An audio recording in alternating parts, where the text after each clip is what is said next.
Okay, so here's the thing. For those of you who don't know, I had to sit an English language test a few days ago. The one that's used here in Australia is the IELTS. I-E-L-T-S. It's supposed to be like International English Language Test. Stupid. First of all, the thing that annoyed me was the test was at like 7:40 in the morning. So I arrive at the place where we're gonna have our test.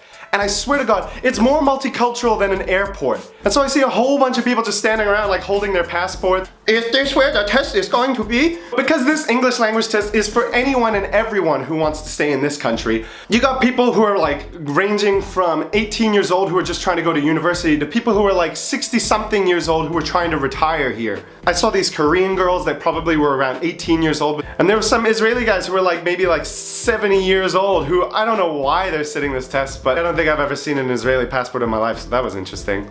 And it was so frustratingly slow just to get into the examination hall. There were like 19 invigilators there, which is fine because, you know, like it's government mandated that people take this test. So I understand that they have to really cover everyone's bases with 19 people. But they only had 4 people checking bags and 2 people checking passports. If you guys have this image that everybody there was Australian, then you would be dead wrong. There was only like 3 Australian guys. There was one old Australian guy who was speaking over the microphone giving out the rules. A second older Australian guy who was, I think, there to make it all seem non-threatening. Oh, hi mate, you know, mate, just go in there and just show him your passport, it'll go alright, and best of luck on the test, mate. And they had like one Australian woman who was checking the passports. But everybody else there was of a different ethnic background, which is fine. I don't care if they're white, I don't care if English is their first language or not. It just felt really weird because it was like 18 people from England who were having to sit the English language test. There were a lot of people from Great Britain, like where English is their first language. And they were having to sit an English language test? For a lot of these people, English is gonna be the only language they speak, so what are we testing them for? And if you're kind of thinking, oh, even if English is your first language, we need to make sure that you can speak it coherently in a way that other people can understand you. And yes, I would agree with you. But if that's the case, then why don't we test people who are already living here in Australia to see if they have good enough English to stay? Because I think it'd be easier to understand an Asian guy who still has an accent but can speak English fairly well, like, excuse me, can you tell me where to find a public library? As opposed to some guys like Trent from Punchy. You know, it's alright, you know what I mean?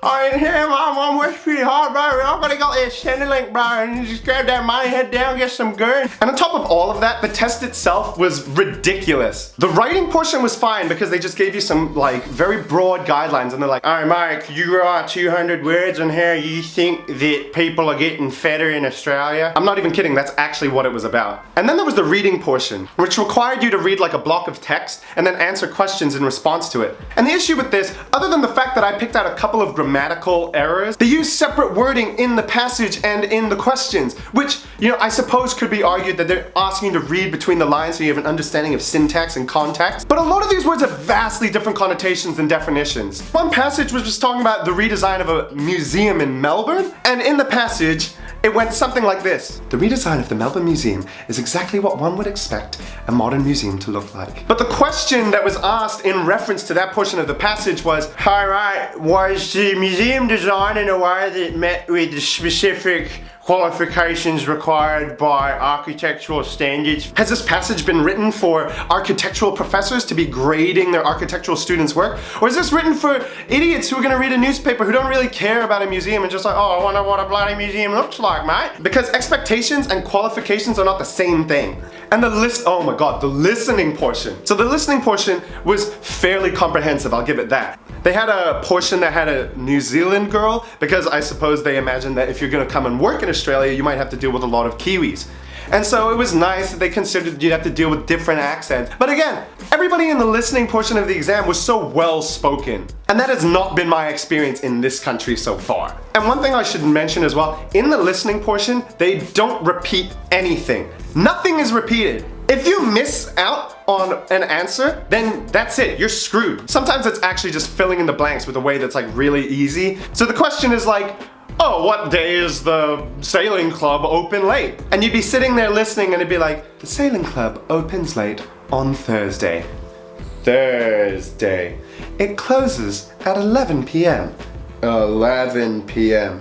But then there's this bit which was really troll because the question itself says, what number would you call to get more information? And the guy asks, excuse me, is the number that I would call 1-800-864-532-187? And so you get a whole bunch of people who start frantically writing down like 1-800, but then halfway through them writing it down, the woman responds, no, actually the number is 3865, and because it's a whole bunch of random digits, you just see a whole bunch of people frantically like trying to erase what they've written because they've only got one spot to write down. So, oh my god, what the hell is that number? English is basically the only language I'm fluent in, and I've been here for 5 years already. If this is a test to see if my English is proficient enough to stay in this country, wouldn't this have been an issue that would have like come up earlier in the past 5 years I've been here? In either case, it's out of the way, and hopefully I will do really well. If I don't do well, I just don't even know.